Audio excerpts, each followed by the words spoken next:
I'm Darren Williams, and welcome to the Darren Williams Perspective. Today I'll be talking about socialism and how socialism affects the world that we live in today. A lot of conversation has been going on about socialism and even some about communism, but more so about socialism. And what I want to do is I want to dispel all the rumors, all the misconceptions, and all the propaganda that may be or may be for or against socialism. And then I'll explain what socialism does and where it leads to. For most Americans, particularly young Americans who think favorably of socialism, a lot of them think that socialism is an economic system. They also think that there are many countries out there that are socialist countries. Both thoughts are totally untrue. Socialism is not an economic system. It is a social program system, and there are only two economic systems. A lot of people like to say, well, there's three economic systems, but in actuality, there's only two economic systems. And then the other thing is this, is that countries are not socialist countries. They're one of two things. They're either capitalist countries, like America, or they're communist countries, like China. A lot of people will say, well, Aaron, Nordic countries they're socialist countries, or Canada is a socialist country, or the European Union, those countries in there, they're socialist countries. But no, they're not. They're not. They're capitalist countries with high degrees of social programs. And basically that's what America is. America is a capitalist country with a good high degree of social programs. It is capitalism that affords to have social programs.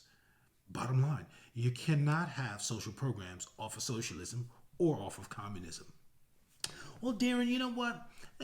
China has a lot of social programs, and China's not a capitalist country. China is a communist country. And you're absolutely right. But see, the difference with China is this. China has America. So what they do is they produce goods and they sell those goods to us. And that's what affords them to be a communist country with social programs. But let me back up and let's explain this. What is socialism? A lot of people don't know. But what socialism can easily be said is that it is a redistribution system. It's not a economic system where you have capitalism or you have market being one form of economic system, or you have communism, which is command economics, which basically command economics is that the government produces, it tells you what it's going to produce, it tells you how much it's going to produce, and it tells you who you're going to sell it to or who you're going to give it to, one or the other. We're a market-based system of what we have. A capitalist system lets the private industry decide, lets you and I decide what we want, when we want it, how we want it, and basically if we like it or not. That's the difference between the two economic systems. A lot of people say, well, there's a mixture of both, but that's not the case. You either have a capitalist, market-based economy, or you have a government communist command control economy. One or the other. You can't have both. But what socialism is, plain and simple, is a super speed highway to communism. What'd you say? It's a super speed highway to communism? I don't believe that. Well, you don't have to believe it, but it is true. You ask V.I. Lenin. V.I. Lenin was one of the leaders, the early leaders of the Soviet Union, or I would say of Russia. And what he said about socialism, he said, is that socialism, the purpose of socialism, is to get to communism. And then after Stalin, there was Nikita Khrushchev. Nikita Khrushchev said it even more eloquently. He said that America, being a capitalist country, will not immediately go to communism. What you'll have to do is you'll have to introduce certain social programs, and then one day America will wake up as a communist country. Simple as that. So what socialism is, the whole main thrust of socialism is to eventually get to communism. That's why I say it's a super speed highway.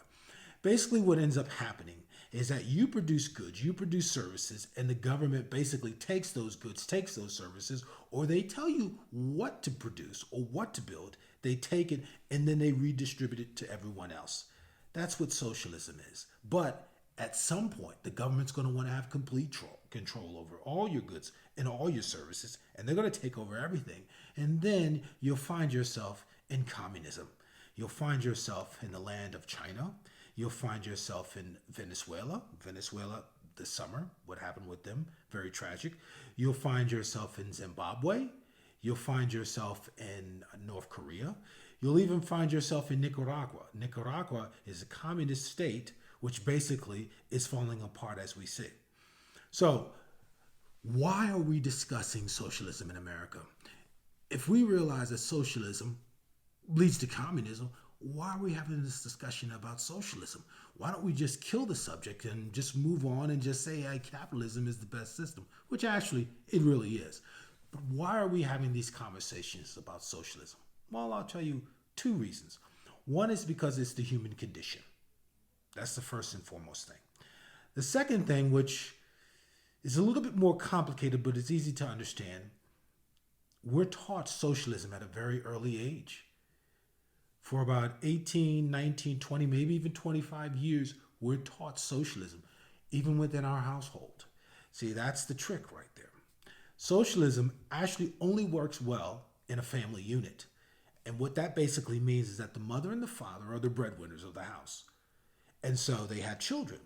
And so when they win all the bread, they come home with the bread, and what do? They distribute it to the kids. Now, the kids haven't worked. They haven't slaved. They haven't been at work. They haven't put in their full hours. But the catch to that is the two things, the overriding two things that makes socialism work in a family is love and responsibility. Being a mother and father, you love your kids. You do. And of course, being a mother and father, you're responsible for them. If little Johnny goes out there and throws a rock into a car window, you got to pay for little Johnny's happenings. But nonetheless, it only works in a family. Now, granted, the only other option that it would work in, but it breaks down because one of those two elements are missing, is in a church. The element of love is still in a church. You love your fellow neighbor. You love your congregation. And so what you do is that you give to your congregation or you give to the church, and then the church in return helps the needy. It provides for the needy. Now, the responsibility is not there because it is not your responsibility to support other people. You're just doing it out of love and out of kindness. That's bottom line what it works. And so after leaving a church, it completely breaks down.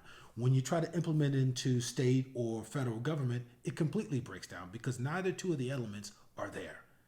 And so you have to be forced into socialism. You have to be forced into communism because in general, I like you a lot, but I don't know you and I'm not going to love you off the bat, especially when you're thousands of miles away from me in California somewhere and you want to, live like a bum. And I'm not responsible for you. I'm responsible for those who I give birth to. And so you see how communism, or I should say socialism, does not work. And so if you have a leadership that promotes socialism, they're going to want communism. Eventually they are. But I go back to this, moving aside. It is the human condition. The human condition, as we always know, when you attempt to have government be the ruler of all things, then the government has to set guidelines because the government can't meet everybody's needs. And so what it does, it strings a couple of needs together and causes everyone to conform into those needs. That's basically socialism. In order for people to survive at the lowest level, they have to start taking things away from you. They have to start redistributing things to those who are less fortunate. That's socialism. And then you get further down the rabbit hole and you find that the government is not doing enough. The people are complaining, oh my God, government, please help us. This is not enough money. Think about welfare. This is not enough welfare money. This is not enough Section 8 money. So you got to help us more. Well, me being in the government, how can I do that? Well, you know what? I'll raise taxes. I'll raise taxes even higher. Isn't that what the 2020 presidential Democrat candidates are looking to do? Raise your taxes?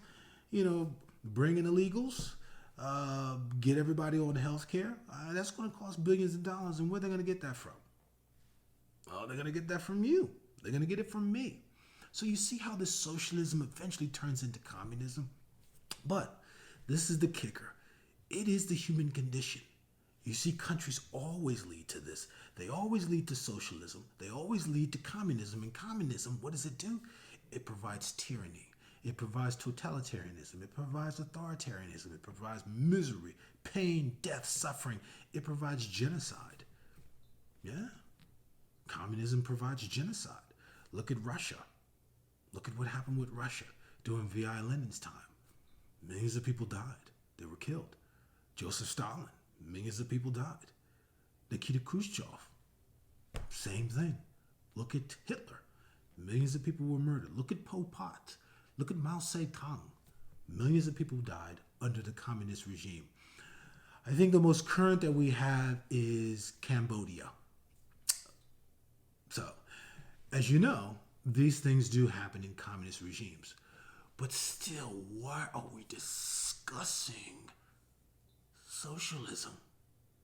Well, when you take God out of the equation, the one who created everything, and you put government in its place, well, the government has to rule.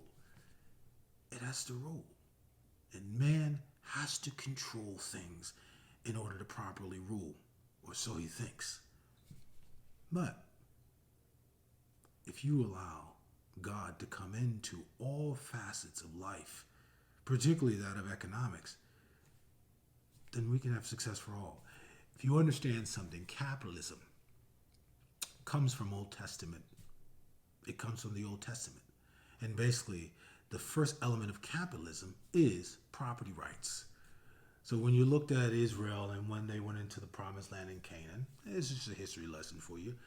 God said, you're going to have this land, you're going to have this land, you're going to have this land, and you're not going to be able to sell that land. You're going to own this land, and that land is going to be yours forever. Well, that's the introduction to capitalism, because if you don't own land, there's no need on building anything on it, because what's going to happen? Someone's going to come along and is going to take it from you. And so the survival of the fittest is going to be there. You'll be conquerors, you'll conquer the land, then you'll be nomads, and then another conqueror will come in and take your land. You see how all that works? So you got to have property rights. Communist countries don't have property rights. Socialist countries, which don't exist, they wouldn't have property rights either. So I'm telling you the truth here, and I want you to listen very carefully. Capitalism works. Socialism doesn't. Socialism will lead us to what's going on in the rest of the world. And there's only been really two countries that have truly coddled the fundamentals of capitalism. One was Israel, and two is here in America. Yes, you have the European countries. Yes, you have the Nordic countries. Yes, you even have Canada. But consider we're the strongest nation because of three things. One, we trust in God, and that's kind of slowly evaporating. Two, we have laws and rules, which is very important to capitalism. And three, because of capitalism. If you look at communist countries, they don't have God. They practice materialism. And materialism means that there is no God and that man is the highest order and that every man, or let's put it this way, not every man, but the men at the top dictate to the people at the bottom what will be. And if you don't like it, you're either going to reprogramming camps or you're going to die. That's what communism is. I've talked a lot about communism because I want you to get an understanding that socialism will always lead to communism, no matter what. So please don't be fooled by thinking that socialism is some wonderful utopia and that we're all going to get along. That will only happen if you stay home for the rest of your life and your mother and daddy is willing to support you in everything you do. Outside of that, you're going to have to get used to capitalism, and it is a wonderful thing. So, until next time, this is the Darren Williams Perspective, and I'm your host, Darren Williams, and that was my perspective.